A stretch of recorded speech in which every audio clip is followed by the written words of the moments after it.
출애굽기 이야기에서 반복되는 패턴이 이제 좀 보이기 시작합니다. 출애굽기 이후 홍해에 다다랐을 때 애굽 군대가 뒤까지 쫓아오니 죽게 된 상황을 보고 원망을 하지요. 그때 하나님이 홍해를 가르시고 모든 민족을 홍해를 걸어서 건너게 하십니다. 놀라운 기적이었죠. 홍해를 건넌 지 3일 만에 마라의 쓴물을 마주하면서 또 원망을 하죠. 이때 하나님께서는 쓴물을 단물로 바꾸어서 먹게 하시고 또 말씀을 지키는 자에게는 여호와 라파 치료하심을 약속하십니다. 그리고 엘림이라는 오아시스로 옮겨서 장막을 치게 하시죠. 오늘 이야기는 2월 15일 출애굽한 지 정확하게 한 달이 지난 때였습니다. 신광야에 들어갔는데 이제는 먹을 것이 없어서 굶어 죽겠다고 원망을 합니다. 이런 원망을 들으신 하나님은 그들에게 만나와 메추라기를 보내주십니다. 출애굽 한 달간 하나님과 이스라엘 백성들 간에 위기들이 있었는데 그것은 3번의 반복되는 원망 그리고 그 원망에 대한 하나님의 반응이었습니다. 이스라엘 백성들은 두려운 순간이 찾아올 때마다 죽겠다고 위험해서 사람들이 죽여서 죽겠다고 원망하고 목말라 죽겠다고 원망하고 굶어 죽겠다고 원망을 합니다. 죽겠다고 남을 원망하면 진짜 죽을 일밖에 없어요. 특히 관계가 그렇죠. 원망은 모든 책임을 다른 사람에게, 타인에게 돌리면서 둘 간의 신뢰관계를 깨트리는 거죠. 우리에게 찾아오는 이 한계 상황들이 이러한 신뢰관계를 깨트리게 해서는 안 됩니다. 사람들과의 관계는 물론이요, 하나님과의 관계에서 더욱 그렇죠. 이런 이스라엘의 원망을 보면 또 하나의 특징이 있었는데 원망과 불평의 한 중심에는 끊임없이 반복되는 한 장소가 등장을 합니다. 어디예요? 바로 애굽입니다. 그들의 원망의 끝에는 항상 그 종살이하던 하나님이 없던 그 지역, 그곳 애굽이 더 나았다는 거예요. 광야에서 죽느니 차라리 애굽에서 죽는 게 나았다. 왜 이쪽으로 인도해서 이곳에서 죽게 하느냐?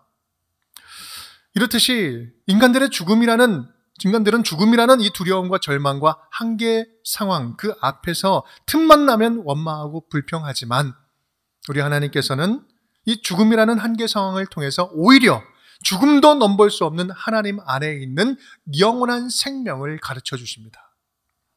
그렇게 믿음의 본질, 하나님과의 이 관계의 본질, 영적으로 새로운 신분을 얻은 그 새로운 신분을 알려준다는 거죠. 오늘 이야기도 그 근본적인 이야기를 쫓아 올라가 보면 오직 하나님께만 영원한 생명이 있다라는 사실을 선명하게 가르쳐주는 이야기입니다. 아침에는 만나로 배불리 먹여주시고 저녁에는 메추라기로 배불리 먹여주세요.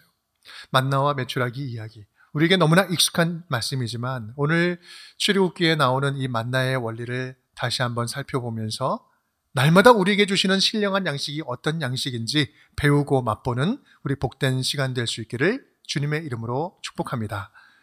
우리 첫 번째, 우리 함께 따라하겠습니다. 날마다 생명을 주는 양식입니다. 날마다 생명을 주는 양식입니다. 만나라는 음식은 아침이면 어김없이 비처럼 하늘에서 내려서 이스라엘 백성들로 하여금 배불리 먹게 하신 은혜의 양식이었습니다. 명백한 하나님의 축복이었죠. 그리고 돌보심이었습니다. 하나님의 응답이었고 은혜의 양식이었어요. 맞습니다. 그런데 그 만나를 주시게 된 이유와 시작점을 우리는 분명히 기억해야 할 필요가 있습니다. 2절, 4절, 7절, 8절, 9절 이스라엘 자손 온 회중이 그 광야에서 모세와 아론을 원망하였습니다. 4절에 그때, 원망할 그때를 이야기하는 거죠. 이 원망함을 들으셨습니다. 8절, 원망하는 그 말을 들으셨습니다. 9절, 너희의 원망함을 들으셨느니라. 지금 계속해서 원망을 들으셨다라고 반복하고 있습니다. 의도적인 반복이죠. 은혜로 주신 하나님의 만나, 하늘의 만나는 하나님이 그들의 원망을 듣고 반응하신 것이다 라는 말씀입니다. 만나는 그저 단순하게 은혜로 불쌍해서 사랑해서 주신 것 이상의 의미가 있다는 말이죠. 하나님의 입장에서 볼 때 그들이 불평하는 게 먹을 것이 없어서 굶어 죽게 생겨서 불평하는 것은 이해가 되는데 원망할 때마다 애굽을 들먹거리면서 돌아보는 것은 도저히 참을 수 없는 일입니다.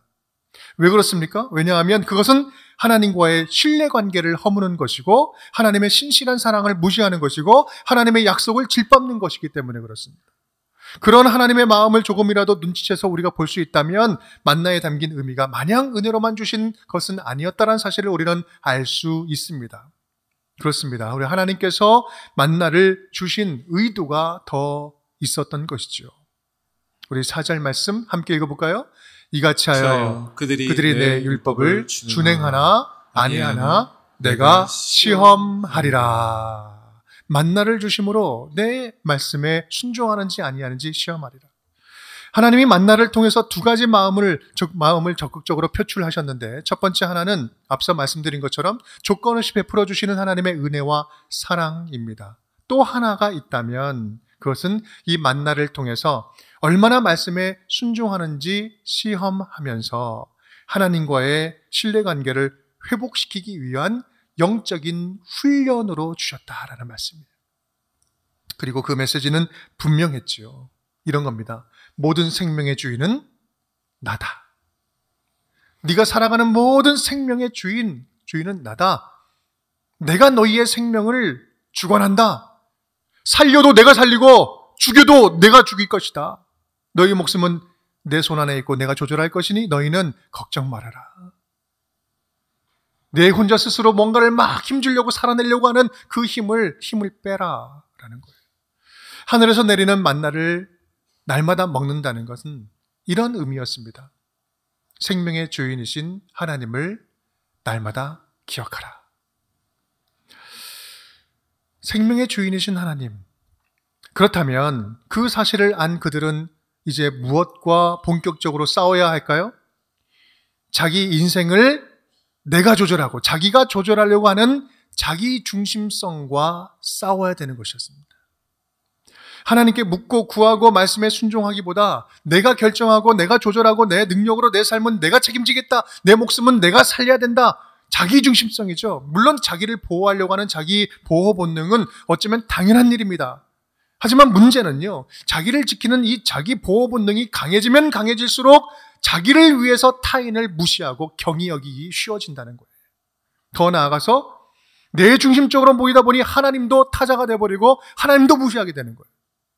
더 나아가서 내가 내 인생을 내 맘대로 조절하기 위해서 더 큰 안정감을 갖기 위해서 내가 더 큰 힘을 가지려고 하죠. 그래서 계속해서 내가 가지고 있는 명예와 기득권을 힘을 놓지 않으려고 하고요. 더 무엇인가를 더 가지려고 합니다. 소유를 축적하려고 하죠. 왜요? 그래야 안정감이 생기니까. 그래야 내가 조절할 수 있으니까. 문제는 그러면 그럴수록 하나님을 의지하기보다 자기 자신의 힘을 더 의지하게 되는 것이 문제인 겁니다. 그렇게 살려고 아둥바둥 힘쓰며 살아가니 얼마나 고달프고 피곤한 인생이 됩니까? 만나는 그런 자들의 귀에 똑똑히 들려주시는 말씀입니다. 네 스스로 조절하려고 하기 위해서 쌓는 그 힘과 물질, 모든 수고 다 부질없다. 너의 인생은 내 손 안에 있다. 내가 조절한다. 그러니 너는 내 앞에서 힘을 빼라. 내 앞에서 힘을 빼라.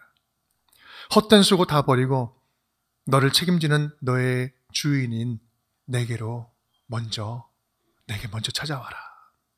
수고하고 무거운 짐진 자들아, 다 내게로 오라. 내가 너희를 쉬게 하리라. 사랑하는 여러분, 그렇습니다. 만나가 주는 첫 번째 의미는요, 내 생명은 내가 책임지고 내가 조절해 줄 테니 나 믿니? 나 믿으면 믿고 따라와봐. 참된 쉼을 주는 말씀입니다.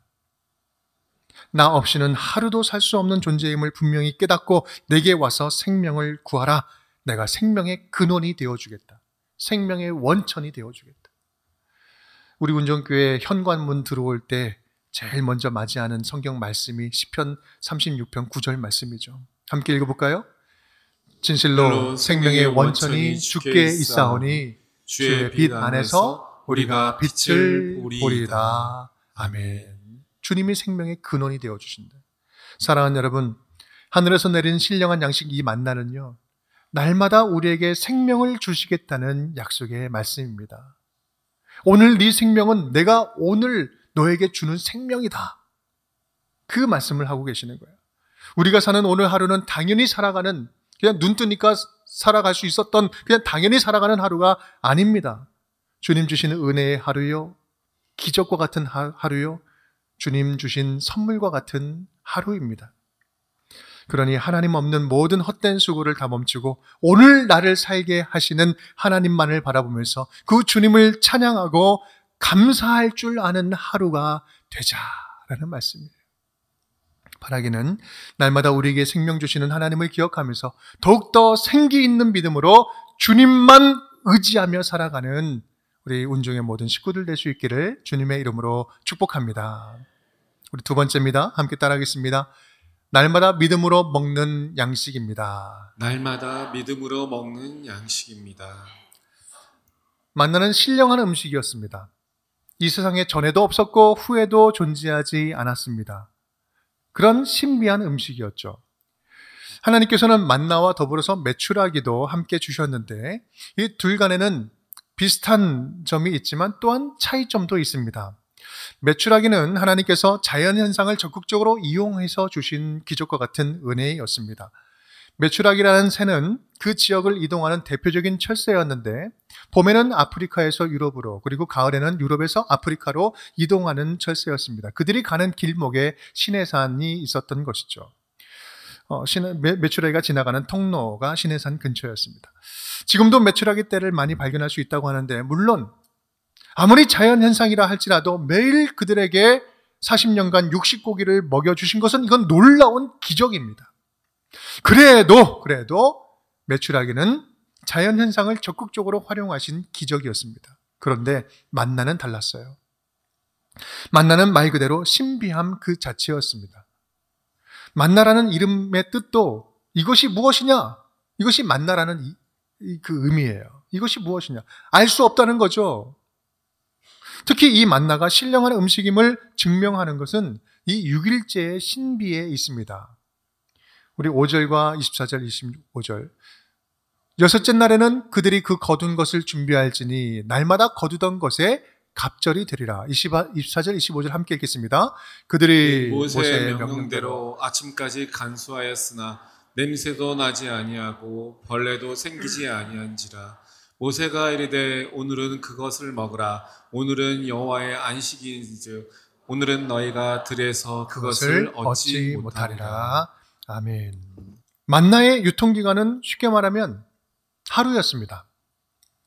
하루가 지나면 냄새나고 벌레가 생겨요. 그런데 예외가 있었다는 거죠. 그는 안식일 전날에 거두는 만나는 이틀을 두어도 썩지 않았다라는 거예요. 여러분, 이것은 만나가 특별한 의도와 목적이 있는 음식이었다라는 것을 말해줍니다. 즉 만나는 단순히 육신의 배를 채우는 음식이 아니라 영혼 육을 전인적으로 살리는 신령한 하늘의 양식이었다라는 말씀이죠. 그런데 여기서 중요한 포인트가 있다면 그것은 그 신령한 양식은 먹을 만큼만 구하는 거예요. 매일 날마다 거두는 거예요. 그때 거둬야 된다는 사실입니다. 4절 말씀 보면 이러한 것을 날마다 거둘 것이니라. 16절 너희 각 사람은 먹을 만큼만 이것을 거둘지니. 또 21절 말씀 우리가 아침마다 각 사람은 먹을 만큼만 거두었고 햇볕이 뜨겁게 쬐면 그것이 쓰러졌더라. 그렇습니다. 이 만나의 이런 특징은 단순하게 지금 먹을 것을 주는 이 먹을 것의 문제가 아니라 믿음의 원리를 이야기하고 있는 것입니다. 저와 여러분의 믿음의 유통기간은 길어야 하루라는 거예요. 우리의 믿음은 날마다 새로워져야 된다는 말씀을 하고 있습니다. 우리의 믿음은 충만하고 막 넘칠 때 한쪽에 쭉 이렇게 저장해 두었다가 필요할 때 이렇게 꺼냈을 수 있는 것이 결코 아니라는 것이죠. 우리 믿음이 한 번 예수 믿고 죽을 때까지 신경 안 쓰면 얼마나 편하겠습니까? 얼마나 편리하겠어요. 한 번 신앙 고백하고 죽을 때까지 내 마음대로 신앙생활하면 얼마나 편할까요? 굳이 매일 기도할 필요도 없고 매주일 교회 나와서 예배하지 않아도 상관없고 믿음이 유지가 되고 교회 공동체에 소속되지 않아도 상관없고 한 번 구원은 영원한 구원이니 천국 티켓 얻었으니 매일매일 수고하면서 신앙생활 그렇게 어렵게 할 필요 있는가? 여러분도 그렇게 생각하십니까? 여러분, 이것이 전형적인 구원파 교리입니다. 이거 지금 명백한 공식적인 이단 교리예요. 헷갈리면 안 돼요. 언뜻 보면 굉장히 은혜스러워 보입니다. 예수의 피로 한 번에 죄 씻음 다 받고 완전히 구원받았으니 누구도 이 구원 뺏어갈 수 없다. 그러니 그 구원받은 은혜를 마음껏 누리며 살아가자. 여기까지만 보면 굉장히 은혜스럽고 좋습니다. 그런데 문제는 그러니 자연스럽게 구원받은 이후의 삶에 대한 책임, 이후의 삶은 전혀 이야기하지 않아요. 상관없다는 거죠. 뭘 해도 상관없다는 거예요. 그러니 구원받은 이후의 삶보다 구원을 언제 받았냐? 그 구원받은 날짜가 중요하다라고 이야기해요. 이거 명백한 이단이에요. 여러분, 만나가 주는 교훈이 바로 여기 있습니다. 어제 거둔 만나로 오늘을 살아가는 게 아니다. 오늘 만나로 오늘을 살고 내일 만나로 내일을 살아가면서 매일 주시는 만나를 먹고 살아가는 것이 구원받은 백성들이다. 하늘에서 내리는 만나는 약속의 땅에 들어갈 때까지 40년간 매일 먹는 양식이었습니다. 우리 믿음의 신선도는요, 오늘 막 낳은 계란처럼 신선해야 돼요. 일신우일신, 하루 새롭고 또 새롭고 매일매일 우리의 믿음은 하루하루 새로워야 한다는 말씀입니다. 여러분, 분명히 기억할 수 있기를 바랍니다. 예수 한번 믿었다고, 사형리 한번 읽고 고백했다고 구원이 끝난 것이 아닙니다. 우리가 예수 그리스도를 구주로 믿는 순간 구원이 완성된 것이 아니라 그때부터 성령께서 내주하심으로 구원받은 삶은 그때부터 시작되는 것입니다. 구원은 한 번 믿음으로 얻은 천국행 티켓이 결코 아니에요. 예수 그리스도와 함께 매일매일 천국을 살아가면서 매일 천국을 향해 주님과 함께 동행해 나아가는 거룩한 순례의 여정이 구원인 것입니다. 이것이 오늘 만나가 우리에게 주시는 메시지예요. 간절히 바라기는 매일 저와 여러분의 가장 싱그러운 믿음을 주님께 올려드리고 매일 비처럼 내려주시는 하늘의 만나를 매일매일 새롭게 맛보며 살아가는 우리 운정의 모든 식구들 될 수 있기를 주님의 이름으로 축복합니다. 세 번째입니다. 함께 따라하겠습니다. 날마다 먹어야 사는 하늘의 양식입니다. 날마다 먹어야 사는 하늘의 양식입니다. 사실 이 만나 이야기는 이 자체로도 굉장히 유명한 이야기지만 특별히 예수님께서 공생이 시작하실 때 사단 시험 받을 때 인용했던 문구여서 더 유명합니다. 마태복음 4장 4절 말씀을 보면 신명기 8장 3절 말씀을 인용해서 이렇게 말씀을 하셨죠. 우리 함께 읽어보겠습니다. 예수께서 대답하여 이르시되 기록되었으되 사람이 떡으로만 살 것이 아니요 하나님의 입으로부터 나오는 모든 말씀으로 살 것이라 하였느니라 하시니. 아멘. 만나에 대한 예수님의 설명은 아주 간명합니다. 날마다 하늘에서 내리는 이 만나는 우리가 날마다 먹어야 하는 하나님의 말씀이다. 하나님의 자녀가 이 땅에서 살아갈 수 있는 유일한 방법이 있다면 그것은 하나님의 입에서 나오는 모든 말씀을 매일 먹어야만 살 수 있다. 다른 길은 없다라는 말씀이에요. 앞서 말씀드린 것처럼 만나는 출처가 이 세상이 아니었습니다. 세상에 속한 것이 아니라 하늘에 속한 것이었고 하늘에서 내린 신령한 양식이었어요. 즉 하나님의 자녀들인 우리가 이 세상에 살면서 하늘의 법대로 살아가려고 한다면 하늘의 양식이 필요한데 그렇게 살도록 주신 그 양식이 말씀이라는 거예요. 이 세상에서 하나님의 자녀로 살게 하는 영혼의 밥이 말씀입니다. 그 말씀을 매일매일 먹어라. 그리하여서 내 영혼을 굶주리게 하지 말라. 내 영혼이 양식이 있어야 된다. 다시 한번 또 강조드리지만 저와 여러분 우리 믿는 자들은요 두 세계를 살아가는 자들입니다. 우리의 발은 지금 이 세상 이 땅을 발을 딛고 살아가지만 우리의 영혼은 하나님 나라에 소속된 하나님의 자녀들인 거예요. 그렇기 때문에 우리는 이 땅의 법도 발을 딛고 있는 한 잘 지켜야 됩니다. 또한 동시에 하나님의 자녀로서 하나님의 법을 따라 살아가는 하나님의 자녀가 되어야 되는 거예요. 그러기 위해서 우리에게 주신 영혼의 양식이 말씀입니다. 그러니 우리는 말씀을 먹어야지만 나의 영혼이 죽지 않고 살아갈 수 있다. 여러분 이것이 우리가 하나님을 알지 못하는 분들과 구별되는 지점입니다. 우린 세상 사람들과 똑같이 실패하고 똑같이 병들고 똑같이 절망적인 상황에서 넘어지기도 합니다. 하지만 하나님의 자녀들인 우리는 뭐가 다를까요? 이 땅이 전부가 아니고 영혼의 목자 되신 주님이 나를 끝까지 포기하지 않고 붙잡아 주신다는 사실을 믿기 때문에 그 살아있는 관계 안에서, 믿음 안에서 우리는 끝까지 참아볼 수 있고 다시 일어설 수 있고 주님 주신 그 말씀 붙잡고 이겨낼 수 있다라는 말씀이에요. 이것이 다른 점이에요. 누구든지 하나님 말씀 먹고 하나님 말씀 붙잡으면 그 말씀의 능력으로 이 세상을 살아낼 수 있다라는 거예요. 누구든지 그 말씀 붙잡고 살면 죽지 않고 살아낼 수 있다. 여러분, 이것이 진짜 복음 아닙니까? 세상이 말하는 절대 가치, 그리고 성경이 말하는 가치는 비슷한 듯 보여도 근본적으로 달라요. 가장 이상적인 가치라고 할 수 있는 사랑이라는 개념도 그렇지 않습니까? 하나님과 상관없이 살아가는 사람도, 이 세상도 사랑이 아름답다고, 존귀하다고, 숭고하다고 말합니다. 하지만 하나님 안에서 발견되는 그 사랑하고는요, 차원이 다른 사랑이에요. 주님 안에 있는 사랑은 차원이 다른 사랑이에요. 왜냐하면 세상의 가장 큰 두려움인 죽음마저도 덮어버릴 수 있는 영원한 사랑이 하나님의 사랑이기 때문에 그렇습니다. 아무리 남녀의 사랑이 깊고 부모의 사랑이 숭고해 보여도 유한한 인간의 사랑은 결국 불완전할 수밖에 없습니다. 왜냐하면 인간 자체가 영원한 존재가 아니기 때문에. 하지만 하나님이 보여주신 그 사랑은 자기를 희생하는 사랑이요, 자기를 죽이면서 남을 살리는 헌신적인 사랑이요, 그렇게 세상을 초월하는 영원한 사랑이기 때문에 그렇습니다. 그 사랑을 인간 역사 속에 침투하여서 직접 보여주신 사건이 바로 예수 그리스도의 십자가 사건 아닙니까?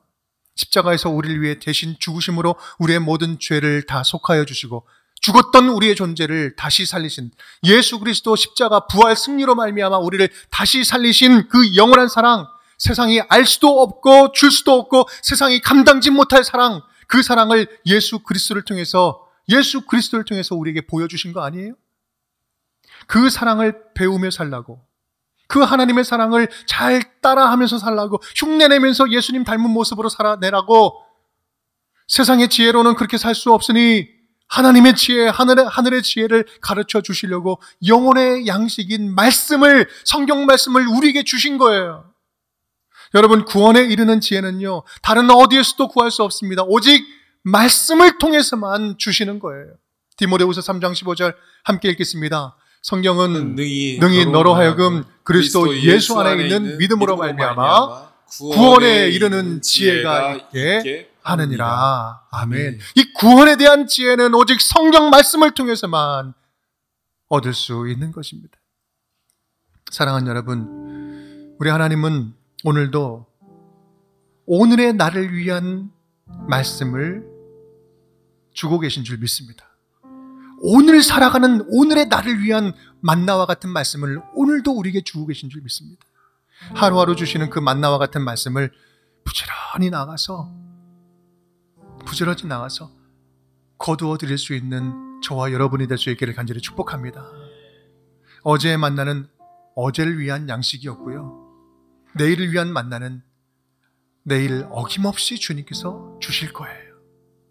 다만 오늘 해가 뜨면 사라질 오늘의 나를 위한 만나, 이 생명의 말씀을 간절히 사모하고 간절히 기대하면서 2025년도 남은 한 해는 주님 주신 이 말씀과 친밀해지는, 말씀으로 충만하게 채워지는 우리 모두가 되었으면 좋겠습니다. 오늘 저와 여러분에게 주신 만나의 의미들, 생명의 양식, 믿음의 양식, 이 말씀의 양식, 이 양식들이 저와 여러분에게 풍성하게 넘침으로 말미암아 하루하루 생명력 있는 믿음으로 살아가는, 그렇게 말씀의 생기를 회복하는 저와 여러분 될 수 있기를 주님의 이름으로 축복합니다.